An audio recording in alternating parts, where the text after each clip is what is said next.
téléspectateurs de la radio et télévision Tambara, vous pouvez désormais suivre votre chaîne de télévision préférée Tambara sur le satellite Badrsat 7, angle 26 degrés Est, fréquence 11010, polarisation verticale, symbole REC 27500.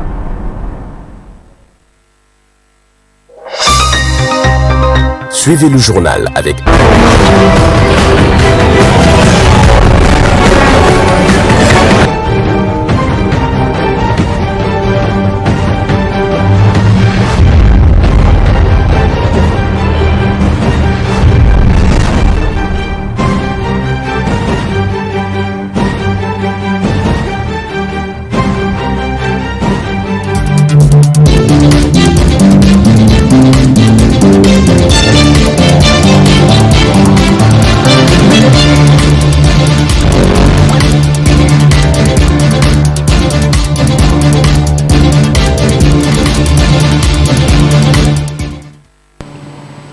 Merci de nous rester fidèles. Mesdames et messieurs, bonsoir et ravi de vous retrouver dans cette édition d'information sur la télévision Tambara. Depuis la prise du pouvoir du Conseil national pour la sauvegarde de la patrie, le CNSP en juillet 2023, le président de la République, chef de l'État, le général d'armée Abdrahmane Tchani, dans toutes ses interventions, a toujours prôné pour une souveraineté alimentaire, un rêve qui est en train de se concrétiser. Suivez cet élément de Ibrahima Abdelkader. Le Niger, un pays sahélien qui a longtemps lutté contre la sécheresse et la famine, est en train de vivre une révolution agricole sans précédent. Grâce aux efforts du Conseil national pour la sauvegarde de la patrie, le CNSP, le pays est en train de se transformer en un véritable jardin avec des kilomètres de verdure visibles à perte de vue. Le climat du Niger est désormais favorable à l'agriculture grâce aux efforts du CNSP qui a mis en place des politiques pour protéger l'environnement et promouvoir l'agriculture durable. Les pluies sont plus régulières, les sols sont plus fertiles et les paysans ont accès à des semences de qualité et des engrais naturels. Les résultats sont déjà visibles. Le Niger a enregistré une augmentation de 20% de sa production agricole l'année dernière et les prévisions pour cette année seront encore plus encourageantes. Le CNSP est déterminé à poursuivre les efforts pour faire du Niger un pays autosuffisant en matière alimentaire. Le président du Conseil national pour la sauvegarde de la patrie, le général d'armée Abdrahmane Tchani, a déclaré que la souveraineté alimentaire est une priorité pour le pays et que les efforts pour y parvenir seront maintenus. Le Niger est en train de devenir un exemple pour les autres pays africains qui luttent contre la famine et la pauvreté. Le pays montre qu'avec une volonté forte et des efforts concentrés, il est possible de transformer un pays et d'améliorer la vie de la population. La souveraineté alimentaire est en marche au Niger. Le pays est en train de se transformer en un véritable jardin. Les efforts du Conseil national pour la sauvegarde de la patrie et les paysans sont en train de payer et le pays est sur la voie de la prospérité. Nous espérons que cet exemple sera suivi par d'autres pays africains pour mettre fin à la famine et à la pauvreté sur le continent. Étudier pour réussir, mais surtout entreprendre pour s'en sortir à l'université Abdou-Moumouni de Niamey. Ils sont plus de 20 000 étudiants à préparer leur avenir, mais aujourd'hui, le diplôme ne suffit plus. Pour ne pas dépendre de la fonction publique, une nouvelle génération prend son destin en main, un pied dans l'amphi, un pied dans le business. Qui sont ces étudiants qui financent leurs études et soutiennent leurs familles? Les éléments de réponse dans ce reportage. Entre amphithéâtre surchargé et quête d'autonomie financière, une nouvelle génération d'étudiants nigériens refuse de tout attendre de l'État. À l'université Abdou-Moumouni de Niamey, ils sont de plus en plus nombreux à conjuguer cahiers et commerce, faisant du campus le laboratoire d'une souveraineté économique individuelle. Un pied dans l'amphi, un pied dans le business. L'université Abdou-Moumouni de Niamey, géant académique du Niger, avec ses plus de 20 000 inscrits, n'est plus seulement le temple du savoir théorique. Elle est devenue une riche où l'ambition professionnelle se conjugue désormais au présent. Pour beaucoup, le salut ne passe plus forcément par les concours de la fonction publique, longtemps perçus comme l'unique issue. Aujourd'hui, la tendance est claire. Il faut s'activer. Vente des services numériques, commerce de produits divers ou petites unités de transformation. Ces étudiants d'un genre nouveau mènent une double vie. Leur motivation est ancrée dans une réalité pragmatique. Subvenir à leurs besoins, alléger les charges familiales et surtout garantir leur autonomie personnelle avant même l'obtention du diplôme. Ce qui m'a motivé, vous savez, le fait d'étudier à l'université, c'est pas facile. Et surtout avec la situation familiale et surtout le contexte actuel. Et je me suis dit, lorsque je finis la licence, juste après la licence, je me suis dit, je devrais être autonome. Maintenant, quels sont les mécanismes qu'il faudrait suivre? Et je me suis lancé dans l'entrepreneuriat pour prendre des effets et je viens ici, je vends aux étudiants. Et surtout, vraiment, j'ai vu que ça me revient et je gagne un peu, ce qui m'a motivé davantage. Et surtout, j'aimerais être autonome. Parce qu'à un moment donné, on ne peut pas venir étudier à l'université et on n'est pas autonome. Et surtout, il y a l'influence de la famille. Et l'influence sociale est là. Et surtout, ce que j'ai compris, et on est là pour être utile à soi-même, à la famille, à la société. Et l'opportunité que je gagne vraiment dans l'entrepreneuriat, c'est que j'arrive à subvenir à mes besoins. Et surtout, on a besoin de se marier aussi. On ne peut pas rester comme ça.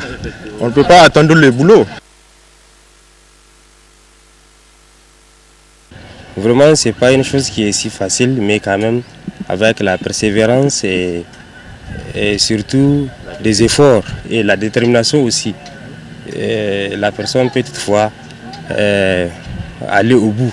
Au début, c'était quand même dans le but d'aider les camarades qui sont dans le besoin et puis nous disposons d'un don. Nous voulons aussi transmettre ces dons auprès des jeunes qui n'ont pas pu accéder ou bien qui n'ont pas pu étudier. C'est la raison pour laquelle on a eu une grande motivation pour quand même aussi transmettre cette connaissance à ces gens. J'ai quand même saisi tellement des opportunités, si je peux le dire. Non seulement que c'est dans ça que je me suis marié, mais en plus aussi, c'est grâce à ça que j'arrive à subvenir à mes besoins, surtout acheter les tickets ou bien subvenir tous les besoins possibles. Moi, ce qui m'a motivé à être réparateur ou bien à réparer des téléphones, et depuis mon enfance, déjà j'ai commencé à toucher les outils électroniques. Et puis avec l'avènement des téléphones portables, j'ai jugé utile de continuer à réparer les téléphones portables parce que c'est la nécessité qui a fait en sorte que j'ai commencé dès la maison. Voilà. Donc maintenant quand je suis venu à l'université, il n'y a pas assez de réparateurs. Et même s'il y a des réparateurs, ils se sont installés dans leur propre bâtiment, chacun est dans sa chambre. Et donc moi, je me suis dit qu'il est nécessaire de venir ici à l'ancien arrêt de bus. Auparavant, c'était ici l'arrêt de bus. Donc je me suis installé ici. Les camarades viennent, en même temps, ils demandent si il y a un réparateur de téléphone portable et j'étais là. Et donc je continue à réparer. Parce que non seulement l'académie est dure, mais aussi les moyens financiers. Parce que sans les moyens financiers, on ne peut pas étudier. Parce qu'il faut avoir une bonne condition d'étude. La meilleure condition d'étude, c'est d'entreprendre en même temps étudier. Et voilà. Ok, parce que commerce là, ça aide la personne. C'est pour cela que je choisis d'être commerçant. Je vends parfum, chargeur câble, multiprise, rallonge et autres. Je gagne beaucoup de choses. Ce qui m'a motivé d'être coiffeur, c'est pour subvenir à mes besoins. Et quand même, j'achète les tickets avec et les habits. Dans leurs témoignages respectifs, la volonté est ferme, joindre l'utile à l'agréable, la théorie à la pratique. Cet engagement illustre une prise de conscience patriotique. En cherchant leur propre souveraineté financière, ces jeunes entrepreneurs participent à leur échelle à la dynamisation du produit intérieur brut PIB national. Pourtant, le chemin n'est pas sans embûches, concilier des exigences académiques dans un contexte de conditions de travail parfois difficiles et la gestion d'une micro-entreprise demande une discipline de fer. Mais pour ces élites de demain, le jeu en vaut la chandelle. L'UAM n'est plus seulement le lieu où l'on apprend à servir l'État, c'est désormais l'endroit où l'on apprend à s'en passer pour mieux servir la nation. Ces étudiants entrepreneurs ne préparent pas seulement leur avenir, ils dessinent déjà le nouveau visage de l'économie nigérienne. Santé dans cette édition, parlons de la drépanocytose, les causes et les conséquences de cette maladie qui a fait beaucoup de victimes, surtout en Afrique. Le Niger aussi n'est pas épargné. Suivez ce commentaire de Abdelkader Ibrahima. La drépanocytose est une maladie génétique qui affecte la production d'hémoglobine, une protéine essentielle pour le transport de l'oxygène dans le sang. Les personnes atteintes de drépanocytose ont des globules rouges déformés qui peuvent se bloquer dans les vaisseaux sanguins, provoquant des douleurs intenses, des infections et des complications graves. Les symptômes de la drépanocytose peuvent varier d'une personne à une autre, mais les plus courants sont des douleurs intenses dans les os et les articulations, des infections graves, une fatigue extrême, des problèmes de croissance et de développement chez les enfants. Le diagnostic de la drépanocytose se fait généralement par un test sanguin qui détecte la présence de l'hémoglobine anormale. Le traitement de la drépanocytose est principalement symptomatique, c'est-à-dire qu'il vise à soulager les symptômes de la maladie. Le traitement peut inclure des médicaments pour soulager la douleur, des antibiotiques pour traiter les infections et des transfusions sanguines pour remplacer les globules rouges défectueux. La prévention de la drépanocytose est essentielle pour réduire le nombre de cas. Les personnes qui sont porteuses du gène de la drépanocytose peuvent être informées des risques et des moyens de prévention. La sensibilisation à la maladie est également importante pour encourager les personnes à se faire dépister et à chercher un traitement. Le Niger est l'un des pays les plus touchés par la drépanocytose en Afrique subsaharienne. Selon les estimations, environ 2% de la population nigérienne est atteinte de la maladie. Le gouvernement nigérien a lancé des initiatives pour lutter contre la drépanocytose, notamment la création d'un centre de dépistage et de traitement à Niamey. La drépanocytose est une maladie orpheline qui frappe le Niger et qui nécessite une attention particulière. La sensibilisation, le dépistage et le traitement sont essentiels pour lutter contre cette maladie. Nous espérons que les initiatives prises par le gouvernement nigérien et les associations des patients contribueront à réduire le nombre de cas et à améliorer la qualité de vie des personnes atteintes.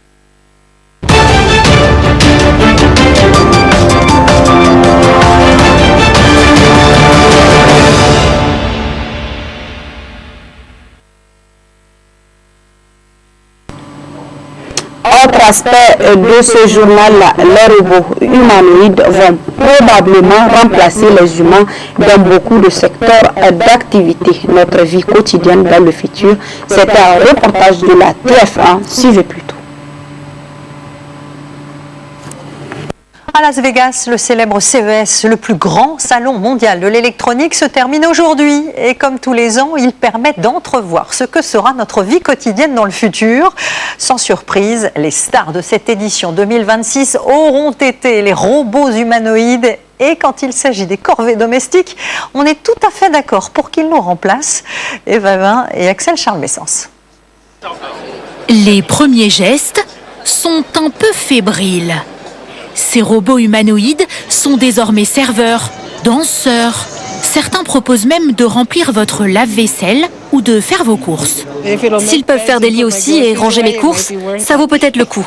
Au casino ou sur le ring, ils sont les stars cette année du salon électronique de Las Vegas. Mais à quoi ces robots de plus en plus réalistes servent-ils vraiment? L'un d'entre eux, américain, s'apprête à être opérationnel dans les usines du constructeur automobile Hyundai. De son 1,35 m, c'est ce que devrait pouvoir faire Odin. Il a été fabriqué en Chine, mais il apprend tout de ses ingénieurs français. De base, il parle pas beaucoup, il parle même pas du tout. En fait, finalement, il sait marcher, il sait faire coucou globalement, et c'est tout ce qu'il sait faire. Et du coup, nous, on vient rajouter tout ce qu'on veut rajouter. Donc, la compréhension de l'environnement, parler, voir, se déplacer. Il travaillera dans quelques semaines sur un site nucléaire français, pourra, à la place des humains, s'exposer à la radioactivité pour faire de la maintenance. Mais alors, les travailleurs doivent-ils craindre que le robot les remplace? Je peux assister les humains dans certaines tâches, comme apporter des objets, et remplacer complètement un humain dans son travail est plus complexe. Avant d'intégrer une équipe, sa programmation demande en fait des mois, voire des années. Il faut lui faire répéter les gestes, apprendre son environnement pour être utilisé au quotidien. Bonjour, vous allez bien? Oui, très bien, et vous? Lui fait ses premiers pas dans ce cabinet dentaire et assiste le médecin. Avez-vous pensé à prendre votre carte vitale? Oui. Pouvez-vous me décrire vos symptômes? Si c'est une urgence, je préviendrai le dentiste. C'est une urgence. Je savais pas que c'était arrivé déjà en France, mais tant qu'il a un peu d'empathie, qui sait?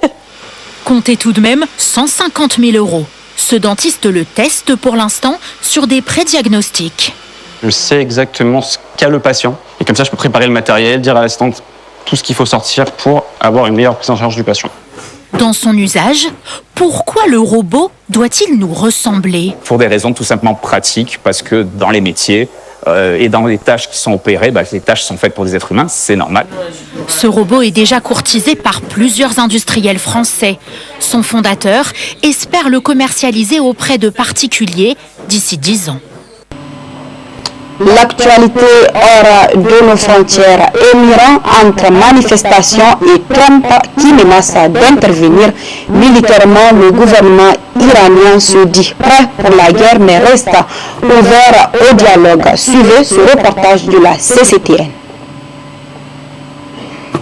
Le président américain Donald Trump déclare qu'il garde toutes les options ouvertes concernant l'Iran. Au cours du week-end, le président américain a déclaré qu'il envisageait des frappes militaires et les hauts responsables de l'administration devraient se réunir dans les prochains jours pour discuter de la stratégie à adopter. Lundi, le ministre iranien des Affaires étrangères a déclaré que le pays était prêt pour la guerre, mais disposé à négocier. Le message selon lequel les dirigeants iraniens sont ouverts à la négociation intervient alors que de nouvelles images nous parviennent de la capitale.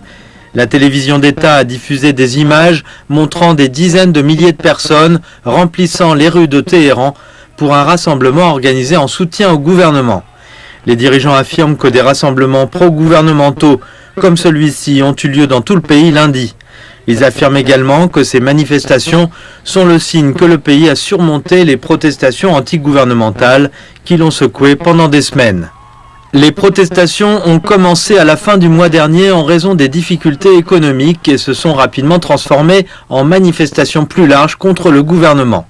En réponse à l'opposition, le gouvernement a coupé les lignes téléphoniques et l'accès à Internet dans tout le pays, tandis que les forces de sécurité ont affronté certains manifestants. Le gouvernement iranien a reconnu certains décès, mais n'a pas publié de bilan officiel des victimes. Le guide suprême iranien avait précédemment imputé la responsabilité des destructions aux manifestants qui tentaient de faire appel au président Trump. Et M. Trump a averti à plusieurs reprises que les États-Unis attaqueraient si le gouvernement recourait à la force meurtrière contre les manifestants. Après plusieurs jours de rhétorique intense de la part des dirigeants des deux pays, le ministre iranien des Affaires étrangères a appelé lundi à la diplomatie, affirmant que le pays était prêt à négocier sur la base du respect mutuel et des intérêts communs. Les médias israéliens regorgent d'affirmations selon lesquelles Israël aurait planifié et mené des opérations en Iran. L'ancien responsable américain de la sécurité, Mike Pompeo, a publié sur les réseaux sociaux « Je souhaite une bonne année aux manifestants dans les rues d'Iran et aux agents du Mossad qui les suivent. Cela démontre clairement que les agents du Mossad tentent de diriger ces actions terroristes. » Les représentants du gouvernement affirment avoir ouvert des voies de communication avec les États-Unis, Donald Trump a confirmé dimanche qu'il était ouvert à une rencontre. Selon le Wall Street Journal, les hauts responsables de l'administration Trump se réuniront mardi pour examiner les prochaines étapes possibles. Parlons de sport pour clore cette édition d'information. Nous vous proposons de revivre les temps forts du match FC Barcelone et Real de Madrid qui s'est achevé par 3-2 en faveur de Barça. Suivez plutôt.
Voilà, et c'est ici que s'achève cette édition d'information. Merci à vous de l'avoir suivi et passé un excellent moment en compagnie de nos programmes. Au revoir.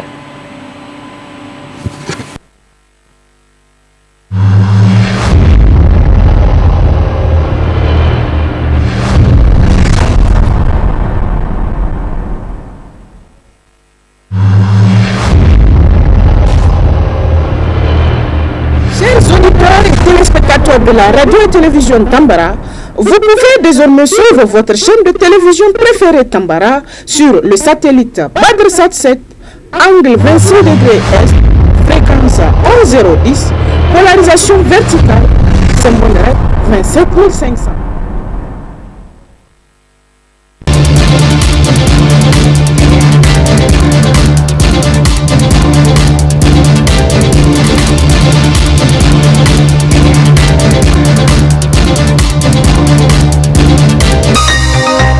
Ce journal vous a été présenté par STM Transport Voyageurs.